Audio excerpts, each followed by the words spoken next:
মানিকগঞ্জ ২ আসনের সাবেক সংসদ সদস্য ও কণ্ঠশিল্পী মমতাজ বেগমকে গ্রেফতার করেছে ঢাকা মহানগর গোয়েন্দা ডিবি পুলিশ। সোমবার রাত ১৫:১২টার দিকে ধানমন্ডির স্টার কাবাবের পেছনের একটি বাসা থেকে তাকে গ্রেফতার করা হয়। ডিবির যুগ্ম কমিশনার মোহাম্মদ নাসিরুল ইসলাম বিষয়টি নিশ্চিত করেছেন।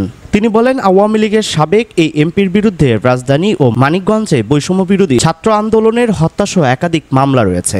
গোপন সংবাদের ভিত্তিতে সোমবার রাত ১২টার কিছু সময় আগে ধানমন্ডির একটি বাসা থেকে তাকে গ্রেফতার করা হয়েছে। মমতাজকে ডিবি কার্যালয়ে রাখা হয়েছে। উল্লেখ্য, লোকগানের জনপ্রিয় শিল্পী মমতাজ বেগম একাধিকবার মানিকগঞ্জ ২ আসন থেকে আওয়ামী লীগের সংসদ সদস্য ছিলেন।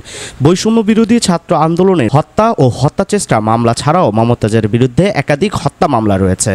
গত বছরের ২৩ অক্টোবর মমতাজ বেগম, দেওয়ান জাহিদ আহমেদ সহ আওয়ামী লীগ ও এর অঙ্গ সংগঠনের ১০৯ জন নেতাকর্মীর বিরুদ্ধে মানিকগঞ্জের সিংড়াই থানায় একটি হত্যা মামলা হয়। সিংড়ায় প্রায় এক যুগ আগে হরতালের মিছিলে পুলিশের গুলিতে ৪ জন নিহত হওয়ার ঘটনায় মামলাটি হয়।